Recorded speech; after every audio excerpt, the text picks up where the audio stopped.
There's a chess game happening right now in the Lakers' war room, and the pieces are moving faster than most people realize.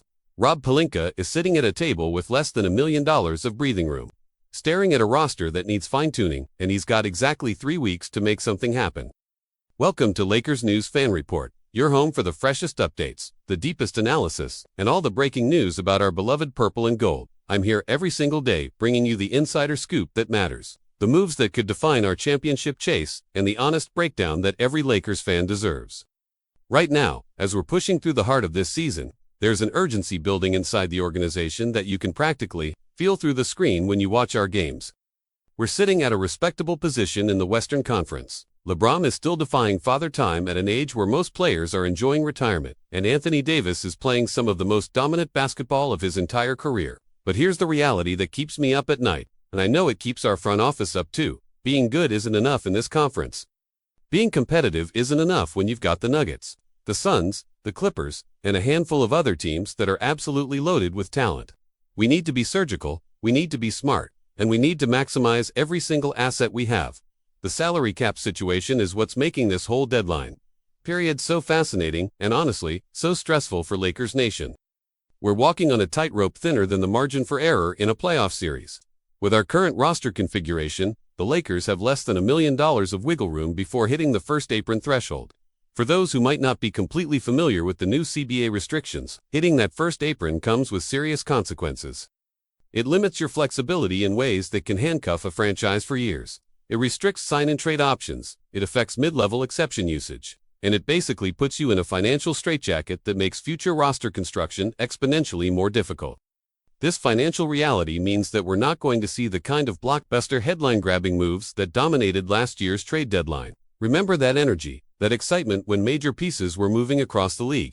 The Lakers were active, teams were making bold swings, and the entire landscape of the NBA shifted in a matter of days.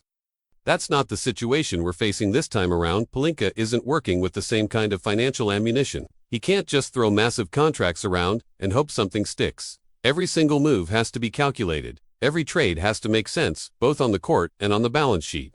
And every decision carries weight that extends far beyond just this season. But here's where it gets interesting, and here's why I'm actually optimistic about where we're headed. Just because we can't make massive splash moves doesn't mean we can't make impactful ones.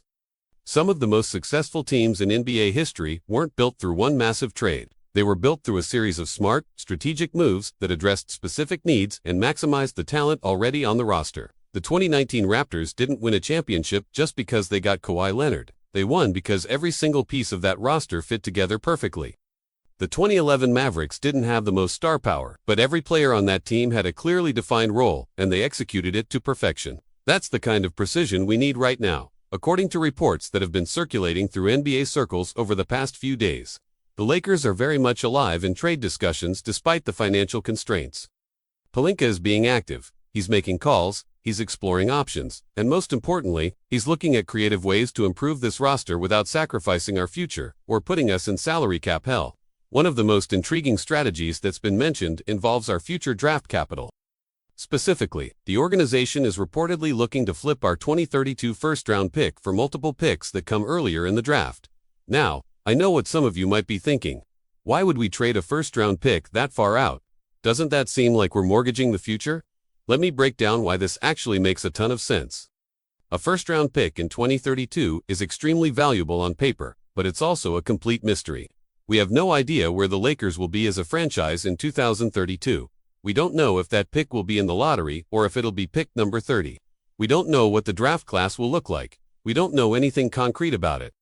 But what we do know is that multiple picks in the 2025, 2026, or 2027 drafts give us way more flexibility right now.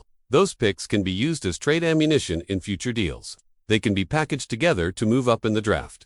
Or they can be used to draft multiple young players who could develop into rotation pieces. It's about converting one uncertain asset into multiple assets that give us more options. That's smart asset management. The real story that's developing behind the scenes, though, involves some of the players currently on our roster. When you look at our current rotation and you really analyze the fit, the usage patterns, and the overall impact certain players are having, it becomes clear that some adjustments need to be made. We've got guys who are talented, no question about that, but talent alone doesn't win championships. Fit matters. Chemistry matters. Having players who complement each other's strengths and cover each other's weaknesses, that's what separates good teams from championship teams. And right now, the Lakers are actively shopping specific players with the goal of landing a 3-and-D wing who can fit seamlessly around LeBron, and AD. 3-and-D wings are like gold in today's NBA.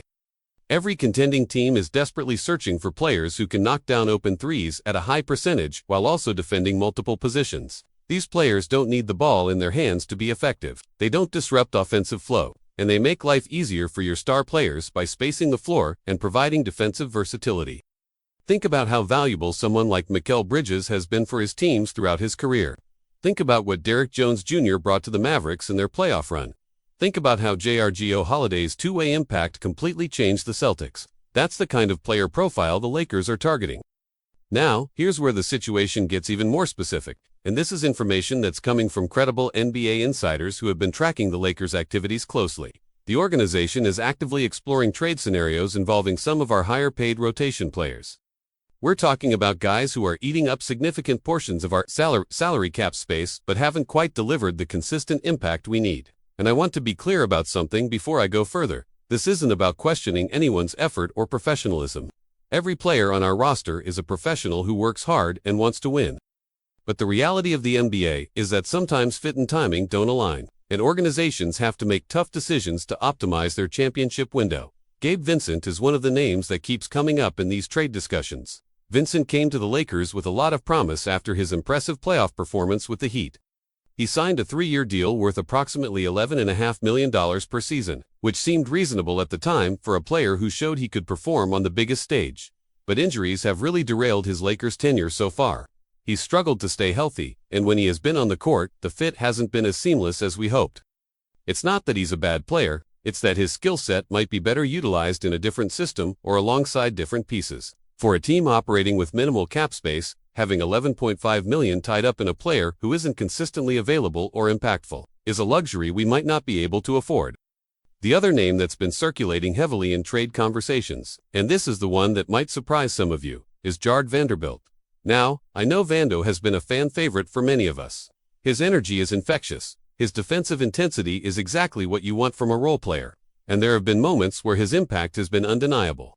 But let's look at the complete picture here. Vanderbilt is also making $11.5 million per season, making him one of the highest paid players on our roster outside of our stars. And similar to Vincent, injuries have been a major issue. He's missed significant time, and when a player is constantly dealing with health problems, it makes it incredibly difficult to build chemistry and rhythm with the team. From a purely strategic standpoint, moving Vanderbilt in a deal that brings back a more reliable 3-and-D wing could make sense for several reasons. First, it addresses the availability concern. If we can get a player who's proven to be more durable and consistent on the court, that's valuable. Second, it potentially gives us a better floor spacer. Vanderbilt's offensive game is limited, particularly his three-point shooting, which can sometimes clog driving lanes for LeBron and AD. A true 3-and-D wing would give us better spacing, which is crucial in today's NBA. Third, and this is important, it allows us to stay competitive right now while also managing our financial future more effectively.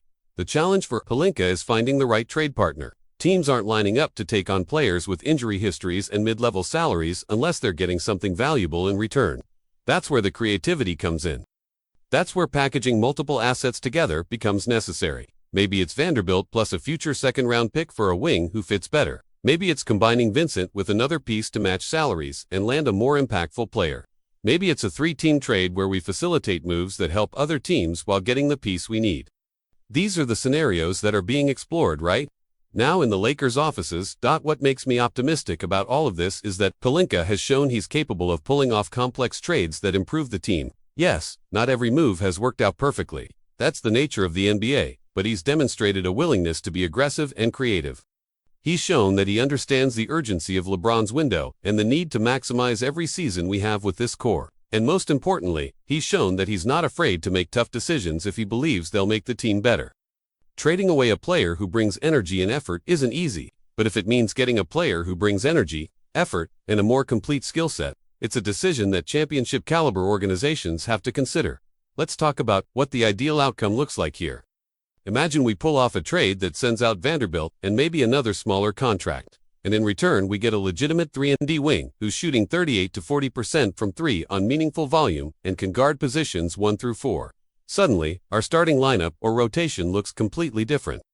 You've got LeBron operating with more space. You've got AD able to work in the post without the paint being clogged. And you've got a defensive scheme that's more versatile because you can switch more actions without giving up massive mismatches. That's the kind of move that can take a team from being a competitive playoff squad to being a legitimate championship contender. The timeline is what adds pressure to all of this. We're roughly 3 weeks away from the trade deadline, and things are going to accelerate rapidly. Teams are still in evaluation mode right now, trying to figure out if they're buyers, sellers, or somewhere in between. But as we get closer to that deadline, desperation starts to set in.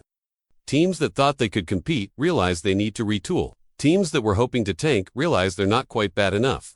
And suddenly, players who weren't available become available, and deals that seemed impossible become possible. Pelinka needs to be patient enough to not overpay, but aggressive enough to not miss opportunities. It's a delicate balance. I also think it's worth mentioning that there are other players who could be involved in these discussions beyond just Vanderbilt and Vincent. The report mentioned Maxi Kleber as well, who's making around $11 million per season. The Lakers are essentially looking at their mid-tier salary guys and asking the hard question, are we getting championship-level value from these contracts? And if the answer is no, or even if the answer is maybe, then those players become candidates for being moved in deals that could improve the overall roster construction. This is the kind of ruthless evaluation that championship teams have to do. There's no room for sentimentality when you're trying to win a title. Here's what I keep coming back to. Though, the Lakers are being active. They're not sitting on their hands hoping that the current roster magically clicks. They're recognizing that adjustments need to be made, and they're working diligently to make those adjustments happen. That proactive approach is exactly what you want from your front office. You want a GM who's constantly looking for ways to improve, who's constantly evaluating whether the current roster is good enough to achieve the ultimate goal. And based on everything we're hearing, that's exactly what Pelinka is doing. The fit around LeBron and AD has to be perfect at this stage. We're in year 22 of LeBron's career. We don't have time to waste on experiments or hoping players develop into something they're not. We need players who know their roles, who execute those roles consistently, and who make our stars better. That's the entire philosophy behind targeting a 3&D wing. It's not about finding the next superstar. It's about finding the right complementary piece who makes everyone around him better. The 2020 championship team understood this perfectly. Kentavious Caldwell-Pope wasn't a star, but he was exactly what we needed. He hit threes, he defended, and he didn't need plays called for him. That's the blueprint. So where does this leave us with Jared Vanderbilt specifically? Based on everything that's being reported and everything that makes strategic sense, it appears highly likely that Vanderbilt is going to be moved before the trade deadline. I'm not saying it's 100% certainty. Things can always change in the NBA, but the writing seems to be on the wall. The Lakers are actively shopping him. They're looking for the right deal. And if they can find a team willing to take on his contract in exchange for a player who fits better around LeBron and AD, I think they're going to pull the trigger on that deal. It's not personal. It's not about Vanderbilt being a bad player or a bad teammate. It's simply about roster construction and finding the optimal fit for a team that's trying to compete for a championship right now. The question for us as fans is how we feel about this potential move. Are we comfortable with the organization moving on from a player who brings undeniable energy and defensive intensity? Looking at this situation from every angle, from the salary cap implications to the on-court fit to the timeline of LeBron's career, trading Vanderbilt for the right 3&D wing makes strategic sense. It's not the easiest decision. It's not without risk. But in the pursuit of championship number 18, sometimes you have to make tough calls. Sometimes you have to prioritize fit over familiarity, production over potential, and immediate impact over long-term projects. The Lakers are in win-now mode, and every decision should be filtered through that lens. Now, I want to hear from you, Lakers Nation. How do you feel about the possibility of Jared Vanderbilt being traded? Do you think moving him for a more consistent 3&D wing is the right move, or do you believe we should keep him and hope the injury issues get resolved? What kind of player would you want to see coming back in a potential deal? Drop your thoughts in the comments below because I read every single one, and I love having these conversations with you. This is our team, these are our championship hopes, and your perspective matters. If you want to stay ahead of every breaking Lakers story, if you want in-depth analysis that goes beyond the surface-level takes, and if you want a community of passionate Lakers fans who live and breathe purple and gold, then make sure you hit that subscribe button and turn on notifications. I'm here every single day bringing you the news that matters, the rumors that have substance, and the analysis that helps you understand what's really happening with our team. Don't miss a single update as we head toward the trade deadline because things are about to get very interesting very quickly. Until the next one, Lakers Nation, let's trust the process and keep believing in banner number 18.